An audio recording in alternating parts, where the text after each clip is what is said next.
বিসমিল্লাহির রহমানির রহিম। পরম করুণাময় মেহেরবান আল্লাহর নামে শুরু করছি। ইদাস সামাউ ফাতারাত, যখন আকাশ ফেটে যাবে। ওয়া ইদাল কাওয়াকিবু ইনতাসারাত, যখন তারকারা চারিদিকে বিক্ষিপ্ত হয়ে যাবে। ওয়া ইদাল বিহারু ফুজ্জিরাত, যখন সমুদ্র ফাটিয়ে ফেলা হবে। ওয়া ইদাল কুবুরু বু'থিরাত, এবং যখন কবরগুলো খুলে ফেলা হবে। আলিমাত নাফসুম মা কদ্দামাত ওয়া আখখারাত, তখন প্রত্যেক ব্যক্তি তার সামনের ও পেছনের সব কিছু জেনে যাবে।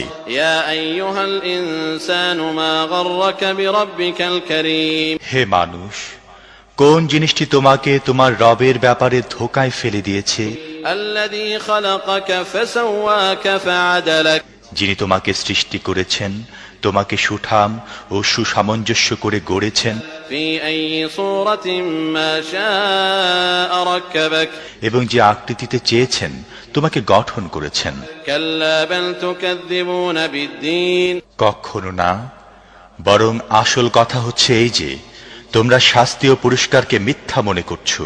ওয়া ইন্না আলাইকুম লাহাফিযিন, অথচ তোমাদের উপর পরিদর্শক নিযুক্ত রয়েছে কিরামান কাতিবিন, এমন সম্মানিত লেখক বৃন্দ, ইয়ালামুনা মা তাফআলুন, যারা তোমাদের প্রত্যেকটি কাজ জানে। ইন্নাল আবরারা লাফি নাঈম, নিঃসন্দেহে নেক লোকেরা পরম আনন্দে থাকবে। ওয়া ইন্নাল ফুজ্জারা লাফি জাহিম, আর পাপীরা অবশ্যই যাবে জাহান্নামে। ইয়াসলাউনাহা ইয়াওমাদ্দীন ওয়া মা হুম আনহা বিগাইবিন, কর্মফলের দিন তারা তার মধ্যে প্রবেশ করবে। ওয়া মা আদরাকা মা ইয়াওমুদ্দীন, এবং সেখান থেকে কোনো ক্রমে সরে পড়তে পারবে না। সুম্মা মা আদরাকা মা ইয়াওমুদ্দীন, আর তোমরা কি জানো ওই কর্মফল দিনটি কি? ইয়াওমা লা তামলিকু নাফসুন লিনাফসিন শাইআন ওয়াল আমরু ইয়াওমাইযিন লিল্লাহ।